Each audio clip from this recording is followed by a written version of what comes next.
to the Montgomery County Department of Permitting Services podcast. I'm Gail Lucas, your host. I'm also the division chief for the Customer Support and Outreach Division here at DPS.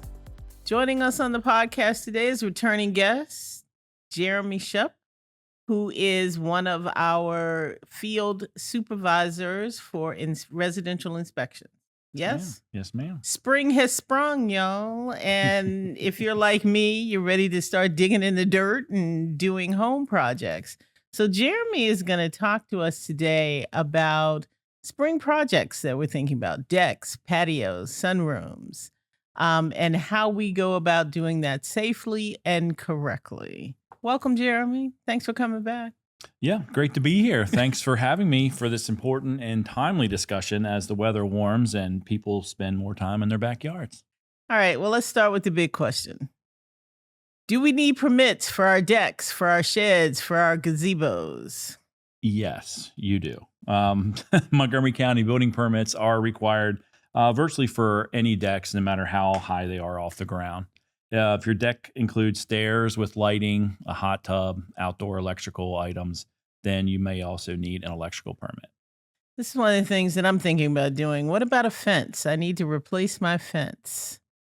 So that gets a little bit trickier. Okay. However, if you have an existing fence that was permitted and you replace it in kind with the same size and material, an additional fence permit would not be required. Okay. However, if you change the style or you're changing the location, then a new permit would be required for that.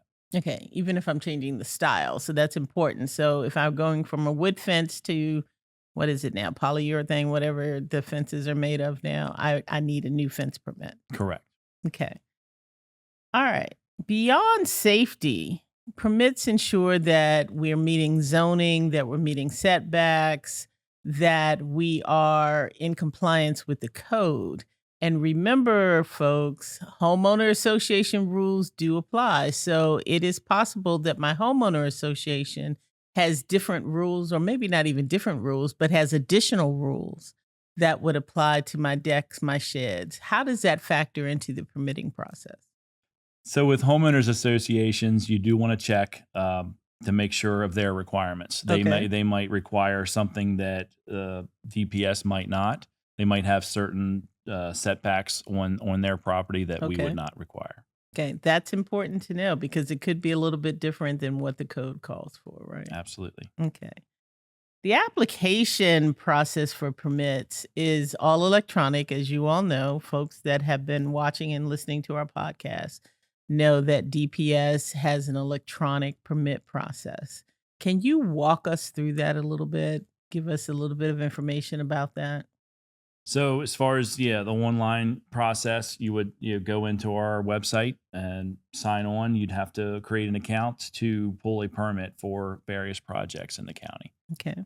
If I'm doing a deck, for instance, do I have to draw that deck from scratch? Do I need to have a contractor give you drawings? Is there some help that you can give me on doing my deck? Actually, yes, there is. So on our website, we actually have a residential deck details package. Okay. So for Montgomery County residents, and this is for single level rectangular decks. So it's the more of the simple deck project, but you can use our deck details in lieu of any kind of cool full custom drawings. Does that make my process go faster if I use deck details? Yes, it would. So that review process is a lot faster since we already have the deck details. It's already been basically approved at that point. Okay. So if you're building it to the deck details, that process would go a lot faster. Okay. And again, that's just for very simple, straightforward rectangular decks. Single level rectangular. Yes, ma'am. Okay. If I'm doing something fancy with my deck, I still need to submit plans and all of that. Yes, right? correct. Okay. Another thing that I wanted to talk about are how often do we have problems with permits? How often are we seeing stuff being constructed, particularly in the summertime, without permits? And what happens then? So our code enforcement is all complaint based. So Okay. we're not out there driving up and down the street looking for issues. However, if a neighbor submits a service request to 311 then we will do our due diligence. We'll stop by, take a look, see if what they are doing does require a permit. If it does and they don't have a permit, then we go to the next stage that would be a notice of violation and an abatement to get a permit for what they're doing. Coming up in May is Building Safety Month. It is an annual celebration of all things building, where we're emphasizing codes and safety and doing projects the right way. I know DPS has in the past done free deck inspections during Building Safety Month. Are we planning to do that again this year? Yes, we are. So that program is going to kick off on Friday, May 1st. It's going to be limited to the first 300 requests. Okay. So if you had one last year, you would not be eligible again this year. Okay. However, you can go on. You can call 311, or you can go onto our website to request a deck maintenance inspection. Talk a little bit about what you're looking for when you're inspecting decks. What are the big things that we need to make sure that we include on our deck? Okay, so as far as the deck maintenance inspection would go, that's more of an observation. So Okay. it's not like a structural, and we're not engineers. We're just kind of making a visual observation of what we see. But the thing you want to keep track of the most is going to be the deck ledger attachment.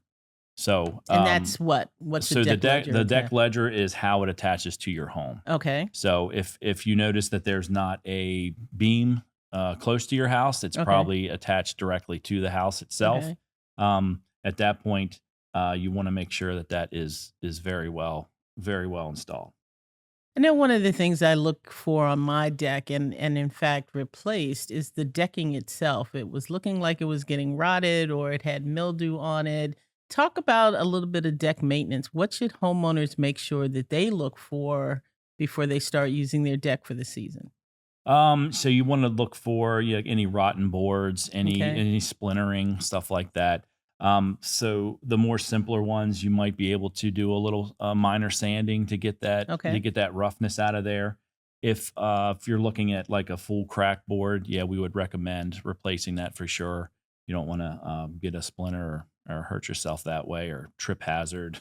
And for that kind of stuff, do I need a full-blown permit if I'm replacing boards? Or is it just about replacing the whole deck?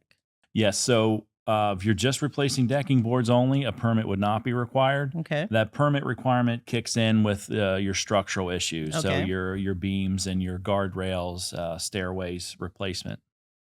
Talk a little bit about what you're looking for, what our inspectors are looking for when they're inspecting decks. Okay, so a deck is typically broken into three inspections. So the Okay. first is going to be a footing inspection. So that's going to verify, the depth and size of the footings to make sure that that's correct. Secondly, we would do a framing inspection. Okay. So that would include, the size of the beam, size of the joists, the spans, um, verifying that deck ledger attachment. Okay. So when you have a permitted deck, it's important to remember in Montgomery County we do have an executive regulation that only through bolting is allowed for deck ledger attachments. So we do not allow the use of ledger locks or just lag screws Okay. into your Okay. home. Finally, would be a final inspection. So this is where we're checking the guardrail, the railings, checking for that all important 4-inch gap. So, a child can't fit through and potentially fall there.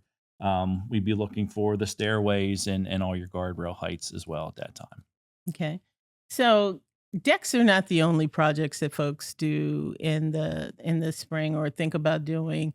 Gazebos, putting in sheds, all of these things require permits, correct? Mostly of what you spoke on, yeah. So like a shed or a pergola, like the pre-manufactured stuff, Okay. we do want to see a permit there to verify site location and hold downs as well. We want to make sure that these things aren't, high winds are going to be blowing over in your neighbor's yard and stuff like that. So Okay.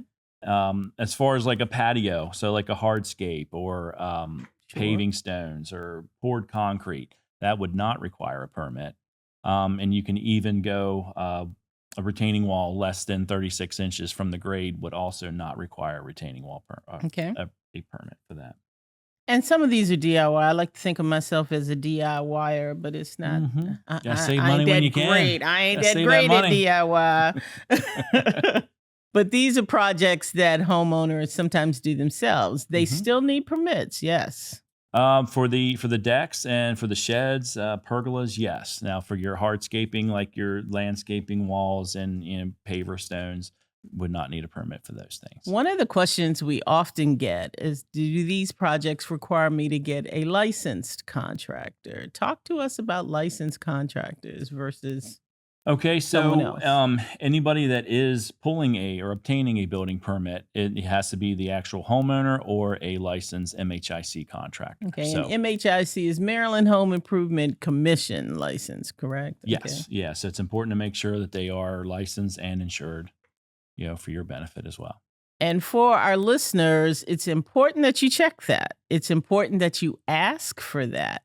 A licensed contractor will not hesitate to give you that information. You can double check it with us in our office. So make sure that you look for that. That is your protection if something goes wrong or if something isn't quite the way you want it to be, correct? Absolutely. And sometimes we got some contractors out there that might try to push the homeowner towards getting the permit in their name because Okay. they might not be licensed and insured themselves. So that's just one kind of thing to look out for when you're dealing with a contract. What about paving my driveway? If I'm resurfacing my driveway, is that something that I need a permit for? Well, that depends on how close you get to the road area, the Okay. roadway. So as long as you're not disturbing the apron close to the roadway, a permit would not be required. Okay. But once you start to get into that area with the apron, then right of way would need to be contacted. Okay.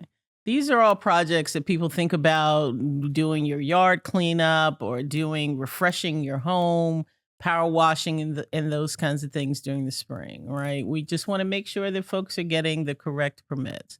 But the rule of thumb is if it's structural, then you definitely need a permit, right? Yes, absolutely. If you're touching beams, if you're touching footings, if you're touching things that hold up your deck, you want to make sure that you are getting a permit so that we can look at Yes, that, correct? absolutely. Okay. What else, Jeremy? What else do people need to think about when they're thinking about these projects or they're talking about doing some spring refresh? I mean, decks are the biggest thing for us, of course.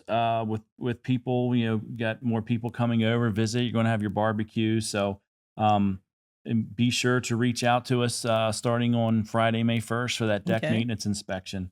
It is limited to 300, so you got to get your request in early, and we'd be happy to come out, take a look, and give you any recommendations as to what you can do to keep it safe and maintained well. Okay. And those deck inspections are very popular, so please get your requests in early. We get a lot of requests for those, and sometimes we have to refuse folks because we hit the cutoff number fairly quickly. Yes, ma'am. Okay. Thank you so much, Jeremy. Yes, ma'am. It's good to be here. We'll look Thank you for for you to having we'll me. look for you again. You can come back again. But All thank you right. so Thank you. much.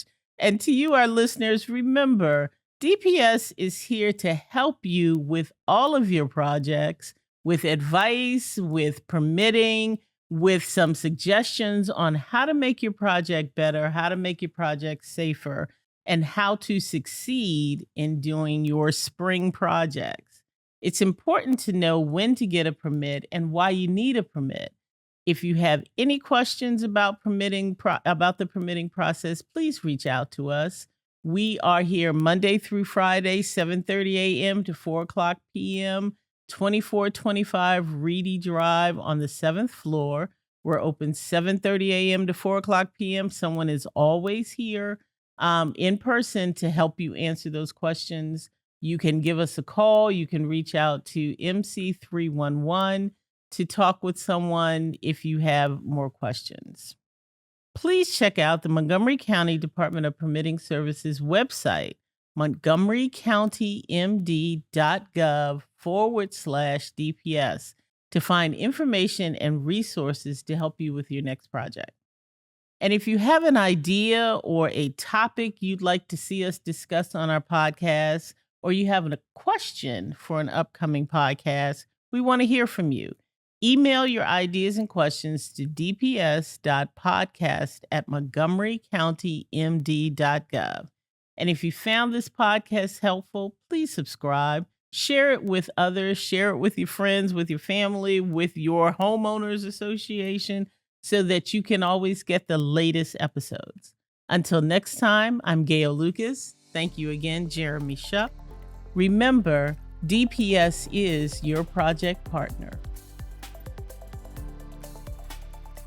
This podcast is brought to you by County Cable Montgomery, your source for news and information from the Montgomery County government. Connect with us via cable, Facebook, Instagram, or YouTube by searching for County Cable MoCo.